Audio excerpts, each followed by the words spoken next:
Assalamu alaikum my dear students. I am your science teacher from the Junior Campus High School. As we have given the first term schedule of your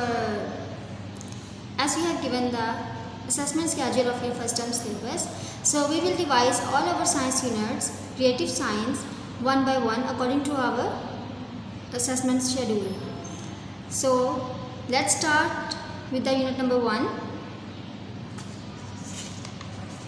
That is living and non-living things. Before reading our lesson, we will pronounce its difficult words. So number 1 word is characteristics. Characteristics. Number 2 is breathe. Breathe. Number 3 stomata. Stomata. Number 4 cereals. Cereals. Number 5 excrete. Excrete. Number 6 reproduce. Reproduce. Number 7 breathing. Breathing. Number 8 excretion. Excretion.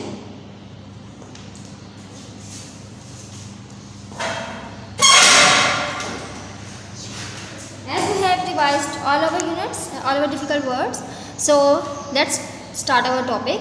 Our topic is living and non-living things. जैसा कि आप class 1 और 2 में भी living things के बारे में पढ़ चुके हैं, लेकिन क्लास 3 में हम इसको डिटेल से रिव्यू करेंगे कि लिविंग और नॉन लिविंग थिंग्स में क्या डिफरेंस है और ये इनको हम क्यों लिविंग और नॉन लिविंग थिंग्स कहते हैं.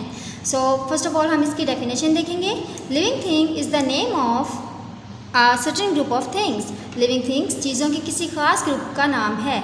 इस ग्रुप में कौन कौन शामिल है? According to their characteristics human beings, plants and animals belong to this group. Human beings, plants और एनिमल्स तीनों ही इस ग्रुप में शामिल हैं. लिविंग थिंग्स को हम जिस बेस पे एक लिविंग थिंग करार देते हैं वो इनकी 7 कैरेक्टरिस्टिक्स हैं. इन्हीं कैरेक्टरिस्टिक्स को हम इस लेसन में डिस्कस करेंगे. So first of all we enlist them.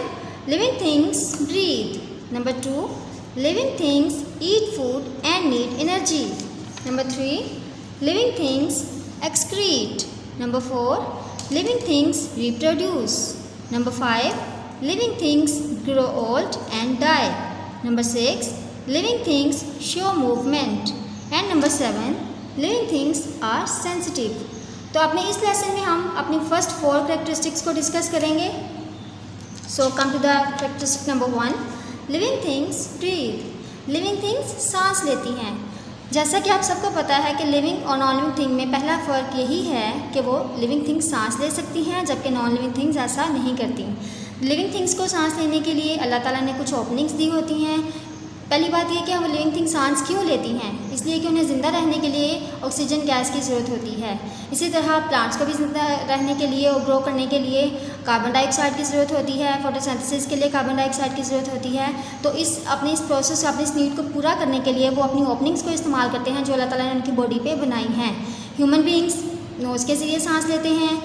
Fish मतलब तमाम एनिमल्स उनका एक ही तरीक़ेकार नहीं होता बल्कि कुछ एनिमल्स नोज़ के ज़रिए जैसे कि काऊ, गोट, और जबकि कुछ एनिमल्स अपने गिल्स के ज़रिए जैसा कि फ़िश अपने गिल्स को इस्तेमाल करके सांस लेती है. और इसी तरह प्लांट्स उनकी बॉडी पे उनकी बैक साइड पे कुछ लीव्स स्टोमेटा होते हैं जो कि जिनके ज़रिए वो सांस लेते हैं. यहाँ आप देख सकते हैं नोज़, ये ह्यूमन बींग इस ऑर्गन के ज़रिए सांस लेते हैं. इसी तरह कुछ एनिमल्स भी. नंबर 2 है गिल्स. तो फिश के यहाँ पे इस पार्ट पे गिल्स बने होते हैं जिसके ज़रिए वो सांस लेती है. जबकि प्लांट्स उनकी लीफ की बैक साइड पे छोटे छोटे होल्स होते हैं जिनको हम स्टोमेटा कहते हैं. ये लीफ की बैक साइड है. अगर हम इसको माइक्रोस्कोप से देखें तो हमें उन पे छोटे छोटे स्टोमेटा नजर आएंगे, होल्स नजर आएंगे जिनका नाम स्टोमेटा है. तो प्लांट्स इन स्टोमेटा के ज़रिए सांस लेते हैं. नंबर 2 कैरेक्टरिस्टिक है living things eat food and need energy. कि लिविंग थिंग्स को ज़िंदा रहने के लिए और सर्वाइव करने के लिए खुराक खाना पड़ती है और इसी से वो अपनी एनर्जी हासिल करते हैं. लेकिन ये भी बात है कि तमाम लिविंग थिंग्स की फूड एक जैसी नहीं होती. According to their nature, according to their body structure, all living things eat different food. So first of all we will discuss about human beings.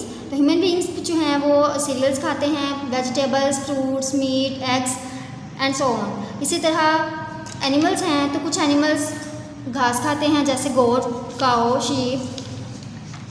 फिर कुछ एनिमल्स ऐसे हैं जो दूसरे एनिमल्स का गोश्त खा के ज़िंदा रहते हैं. जैसे कि लिजर्ड है वो इंसेक्ट्स को खा के ज़िंदा रहती है। तो इस तरह तमाम लिविंग थिंग्स अपने जो है अपनी नीड के मुताबिक, अपने बॉडी स्ट्रक्चर के मुताबिक किसी न किसी चीज़ को खाकर ज़िंदा रहते हैं।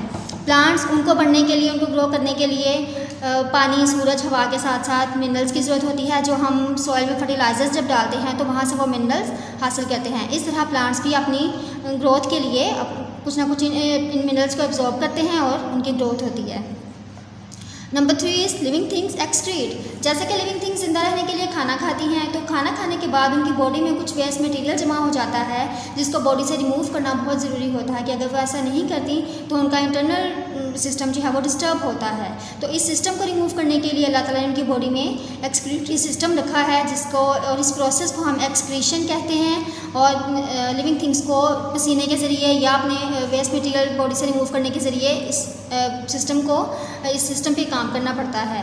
सो living things have to excrete. Number 4, living things reproduce. Living things पैदा करती हैं। तमाम लिविंग थिंग्स अपनी ही तरह के बच्चे पैदा करती हैं। ह्यूमन बींग्स अपनी ही तरह के बेबी यंग वंस को बर्थ देते हैं। इस तरह कुछ एनिमल्स अपने बेबीज़ को बर्थ देते हैं, लेकिन तमाम एनिमल्स ऐसा नहीं करते। जैसा कि बर्ड्स और इंसेक्ट्स वो अंडे देते हैं और फिर उन अंडों में से उनके बेबीज़ जो हैं वो हैच होते हैं। सो लिविंग थिंग्स रिप्रोड्यूस, और इसी तरह से फिर उनका ये जो है उनकी ग्रोथ, उनकी रेस आगे बढ़ती है। तो हमारा इस लेक्चर में हमारे फर्स्ट 4 कैरेक्टरिस्टिक्स थी जिनको हमने डिस्कस कर लिया है। आपने इनको रिवाइज करना है। इनको जो इस लेसन के अंदर जितने भी आपके क्वेश्चंस हैं, जो आपको नोट्स प्रोवाइड किए गए हैं, आपने नोट्स में से इन क्वेश्चंस को याद करना है। और ये जो नीचे एक्टिविटी दी गई है, एनिमल्स नेम द फॉलोइंग, आपने इस एक्टिविटी को सॉल्व करना है। ये आपका होमवर्क है। इंशाल्लाह हम कल फिर मिलेंगे। Stay safe, stay home, stay safe, stay blessed. अल्लाह हाफिज़।